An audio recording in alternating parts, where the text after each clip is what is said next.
What's up, everybody? Welcome to another daily Faiā session.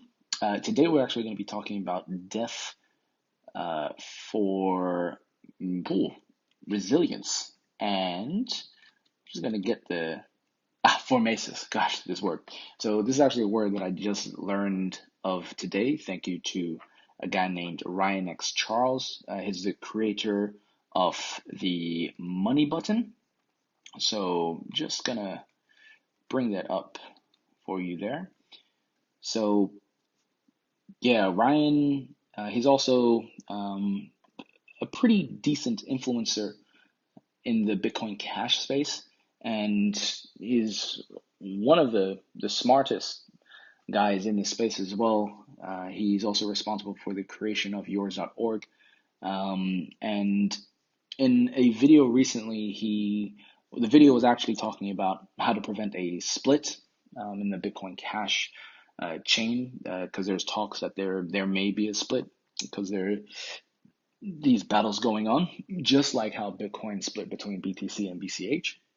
However, in this particular instance, I don't think there will be a major split, but Ryan X. Charles in a video does share some of his own opinions as to what he thinks will happen or take place. So I tweeted this out today where in the video he says Bitcoin is an economic system first, and the cryptography comes second, and then even after that, number three, then comes the software slash development. But beyond just the technical stuff, he talked about something called, and with that word again, Formosis. All right, so I'm going to play it for you. Hopefully you can hear it. If not, I put the captions on. About a principle of hormesis, which I mentioned at the conference the other day. So hormesis is the biological principle that when a system undergoes a stress, it can recover and actually supercompensate. This happens with your immune system. When you get a bacteria that does not kill you, or a virus or something like that, your immune system, not only does it cure you, but actually it responds and it supercompensates, because anytime you encounter the same bacteria or the same virus in the future, your immune system has learned to become resistant to it. This happens with your muscles as well. When you go to the gym and you lift weights, you actually damage your muscles. When you exit the gym, you're actually weaker, but you're only weaker temporarily. If you eat well and sleep well, your body recovers and, in fact, supercompensates to become stronger. When you go to the gym again after rest and recovery, you're now actually stronger. You can hit a higher PR. This applies to many, many biological systems, and this is a principle that really needs to apply to Bitcoin. So I actually want to see this happen. I want to see a hormetic event occur where Bitcoin Cash undergoes a stress and it responds and it supercompensates. Okay, so I'm just going to pause there. So what Ryan is talking about here, in terms of a hormetic event and Formosis, it's essentially, I think the easiest way that I could describe is sort of, you can compare it to the GFC, the global GFC, and what has happened and why people are expecting a second global financial crisis, GFC, to take place. So in the first GFC around 2008, what happened was, there were a lot of bailouts to help the system from collapsing or imploding on itself. And what that resulted in is essentially band-aid fixes, solutions, and a delay of the inevitable, which is a proper correction, a proper fix. Going again, to give another example, this is similar to when your body, when you get sick. A lot of the time, if you're used to popping pills, you'll take the pills to prop you back up again, and so you can keep going, right? But you don't necessarily heal or allow your body to do what it needs to recover fully, all right? So that then delays the inevitable.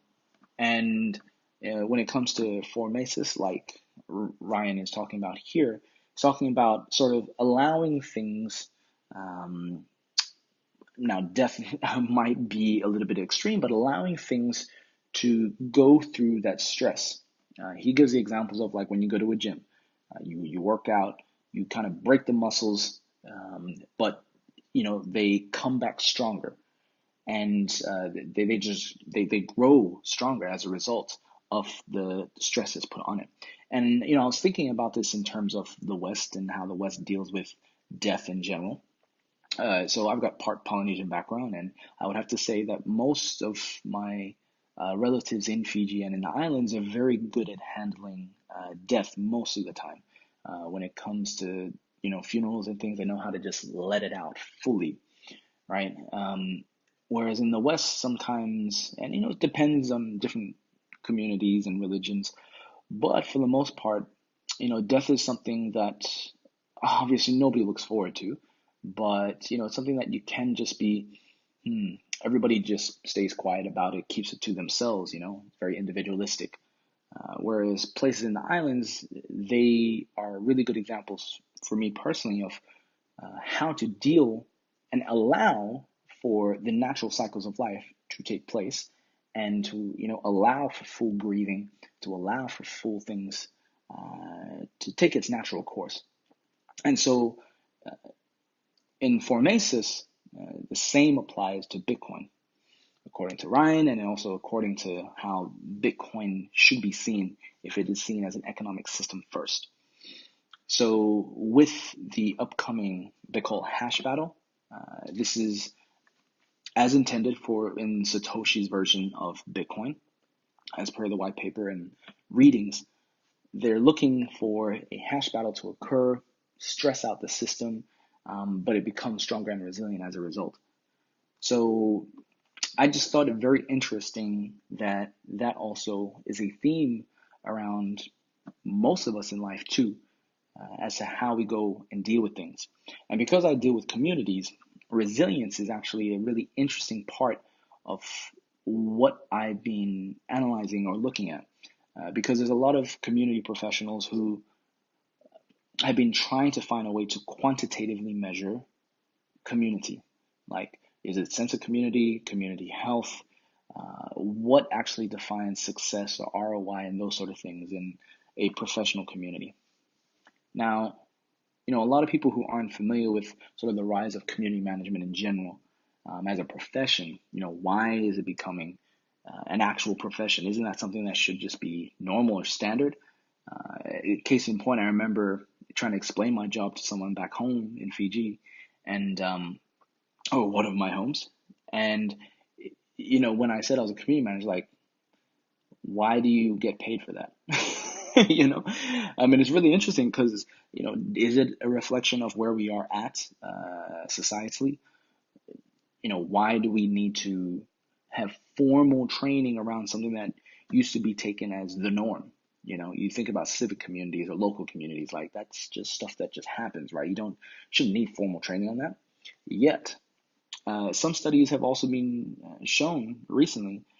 I think Deloitte and some of the big four about the types of skills that will be in demand by 2022, and some of those skills include creativity, problem solving, very very simple things, and some would call soft skills, but those things are going to become more important over time.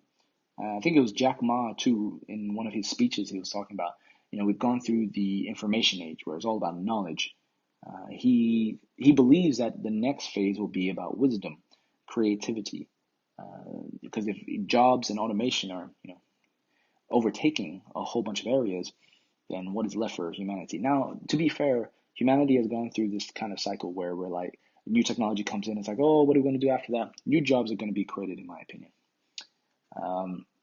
But yeah, Formosis is a really cool word, and thanks to Ryan to even just bring it up, and I'm familiar with the concept of the sort of breaking apart to bring things back together as well, but stronger. This has happened in my own family. We've split apart somewhat harshly, but we've also come back together a lot stronger as a result. That might not always happen for everybody, but it can happen, and especially when you're looking at systems that have to do with technology and whatnot, these things definitely can occur. So if we go back now, I put this up because there was actually a podcast here that was also talking, one of the guests was talking about the resilience of communities. I think he was also interested in looking at how resilient communities fared when things occurred to them. And actually, if you take a look at a lot of the Bitcoin, crypto, blockchain communities too, some of them have been very resilient, some almost dogmatic and tribalistic. A lot of folks on Twitter, Reddit especially, they'll say that, oh, there's a lot of tribalism here, tribalism there. But it's interesting to see, because that same tribalism is also what is giving a lot of resilience to some of these communities, for better or for worse. So, don't completely discount that tribalism, because it's in effect, full effect, and also complementing the technology that's coming with it. So one, the belief in the technology, the belief in, okay, maybe the Lambos, right, getting rich, that's a belief there. But they almost serve a symbiotic relationship. These are the things that I am a lot more fascinated by, what is surrounding the technologies from a people perspective, in terms of how they think, how they feel, and how they relate and communicate with each other around it. So next up, there's this video here. So this is a guy that I've only just recently come across, but I really do like this kid's YouTube videos. He's a programmer himself. He's been around for a while, but he does these Good Morning Crypto shows on YouTube, live streams, and he does a very good job of explaining what could be considered rather complex topics for your average person in a simple way, right? Where you can still understand and get what he's talking about without needing to go into full detail of the topics. So here it actually talks about the Ethereum fork fail, and I've touched on this before actually. So with Ethereum, there are some things that I think over the next 1 to 2 years that'll be interesting plays that have to do with both bugs, patents, and the enforcement of those, or possible enforcement, that may see Ethereum fail to scale. It's already had some stressors with CryptoKitty. If you haven't seen that before, actually I want to bring that up. CryptoKitty. It's quite hilarious actually. It's probably one of the most successful applications off the blockchain. And really, all right, here you go. So if you like cats and you ain't ever heard or seen this before, I suggest you go to it, because what it does, it allows you to understand blockchain technology in a really fun way. So you can essentially buy and grow your own crypto kitties, and it's all being done on the Ethereum network. Collect and breed digital cats. Yep, bloody brilliant. Gotta say, good job to the creators of this. Yeah, so I won't go into too much detail around this particular video. Just go have a look for Ivan on Tech. Check out his content. Really good, useful. He did also mention Komodo, and I think this was in relation to the coin market cap. So on coinmarketcap.com, one of the biggest winners, I think it was either 12% gains within the last 24 hours for Komodo. Now, I would have to agree, Komodo is a very interesting project. The reason for that is because I saw a lot of chatter around Komodo over the last couple months from the community, and they have a very strong and increasingly growing community, and I'm still trying to figure out why. In terms of what makes them unique, might be the way that they engage with each other. The project itself, it says here, Komodo is green because it recycles Bitcoin's energy to secure independent chains using delayed proof of work. So the DPoW. So delayed proof of work is also delayed proof of stake, I think, is what EOS uses. And here it looks like they're using delayed proof of work. So I may be checking them out a little bit more, but I have definitely, in terms of social chatter and forum chatter, I've definitely been seeing some interesting engagement for them. So one to watch. Why Ethereum might fail even as Ethereum succeeds. Yeah, so this is just in relation to Ethereum. So what I think this post was talking about, it's a relation, I've seen this article before as well, is that F may succeed as a platform, but the currency for Ethereum itself,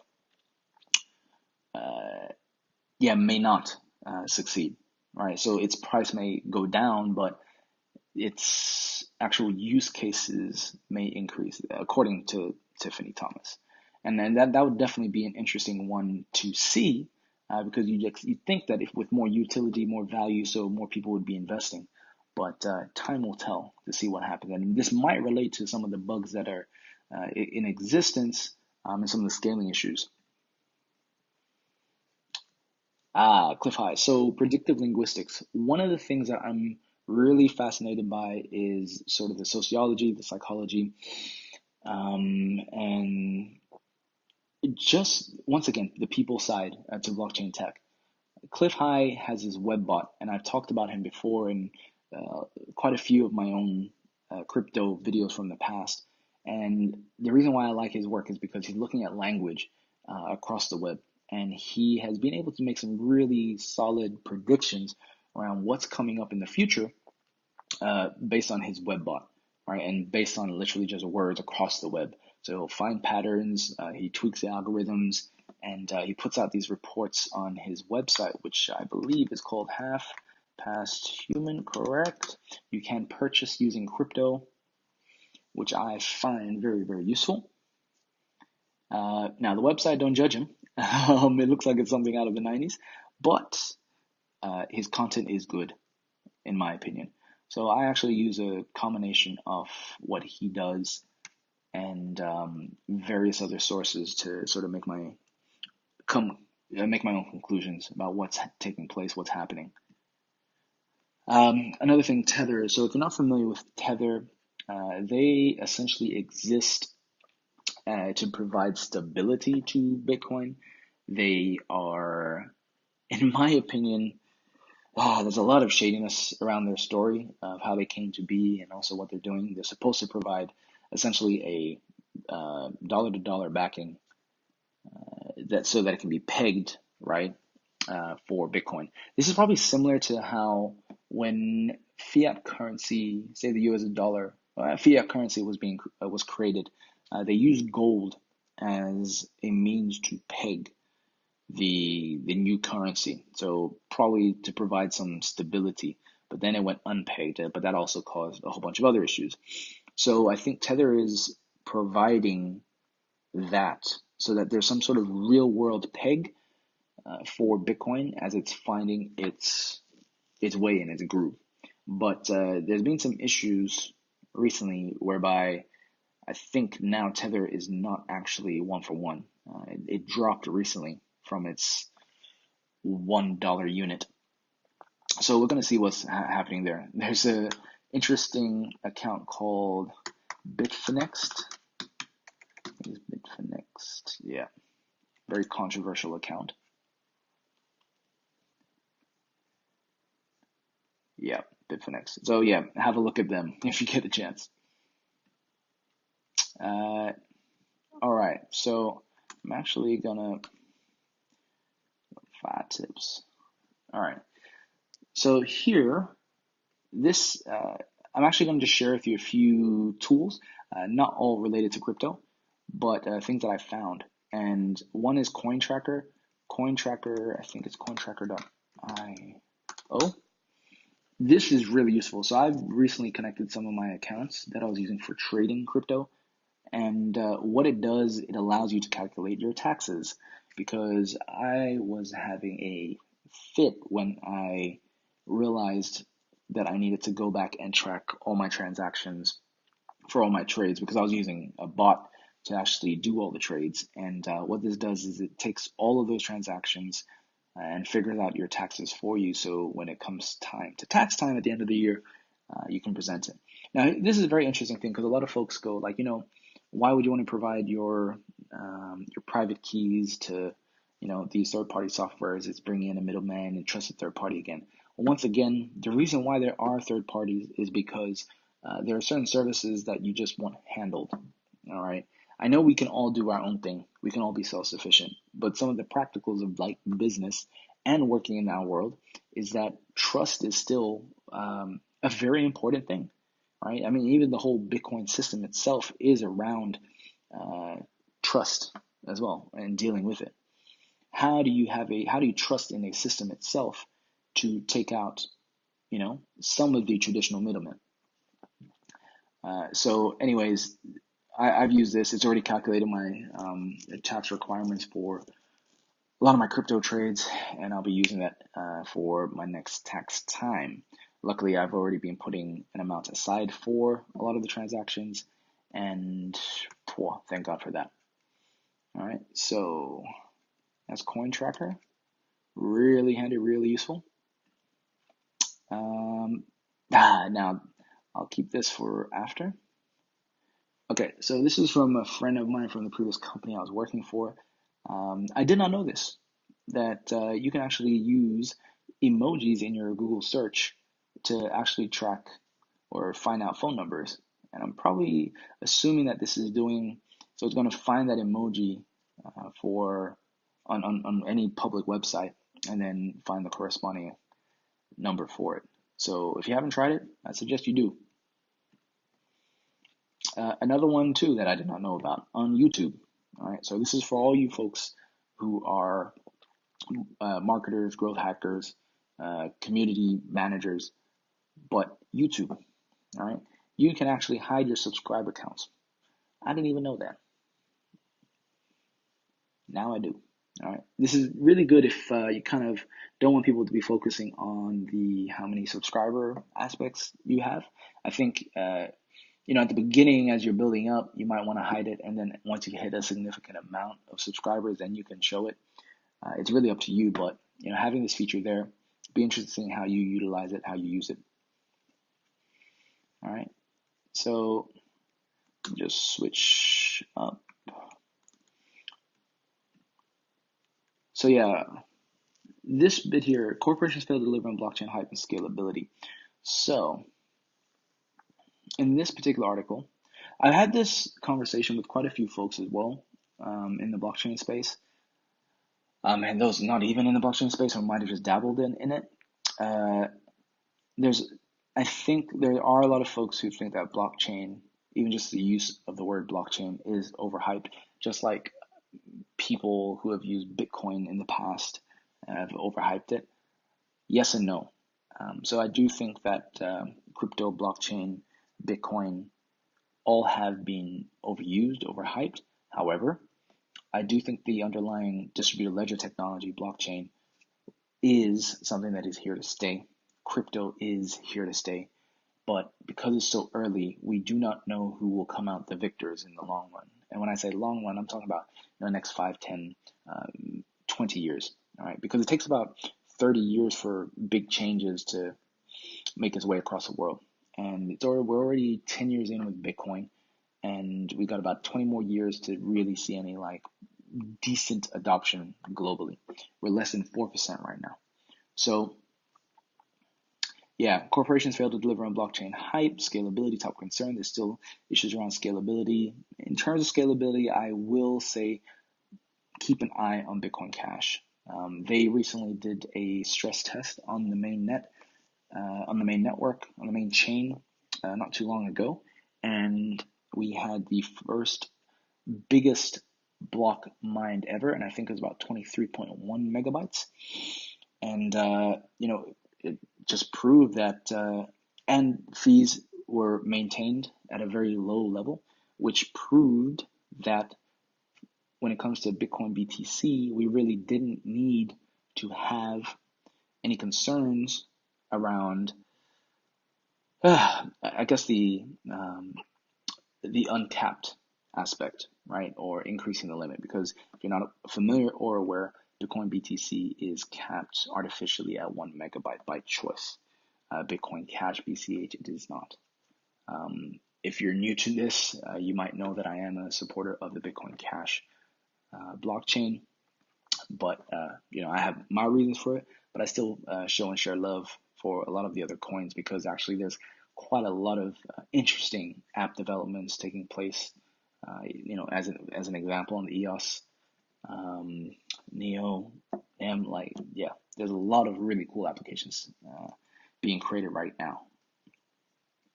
So with that, hello again. yeah, with that, I hope, just that the bit around death, resilience, for Mesis, how to think about, things in your own life as well. What is, what are aspects that may need to die in order for it to come back stronger? I have used the example as well of one of my side hustles or ventures is this accountability group called the Pack that I've been running for about 2.5, 3 years now.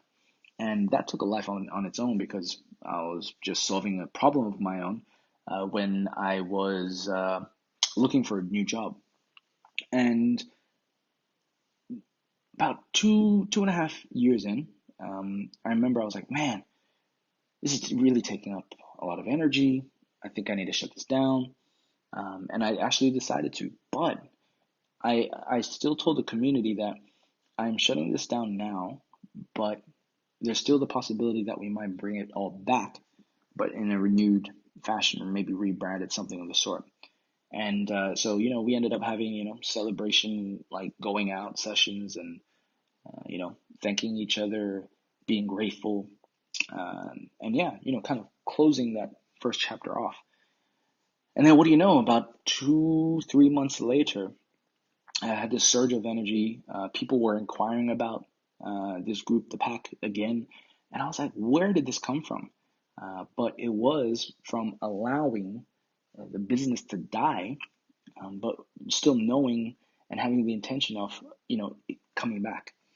And so, yeah, we relaunched the group. We have now actually called it Faiā Pack. So even though it's not directly related to blockchain, it we accept folks who are consultants, um, developers, uh, people who are ex corporate C-suite.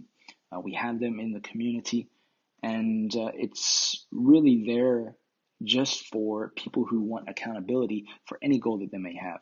So typically good for those in transition and those who have been maybe lone wolf types. But a lot of what I do with communities was actually experimented within this group. All right, so a lot of the social things, the way that we manage communities, that style actually came out of this pack. And so there's a bit of DNA there, and it all ties together.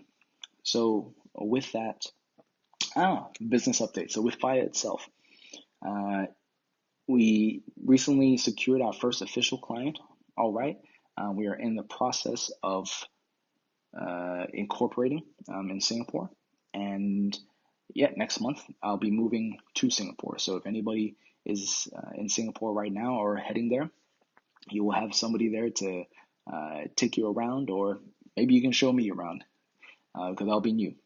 And I also signed up for let's see if we can go back. Signed up for a summit. No, so blockshow.com. So I also signed up.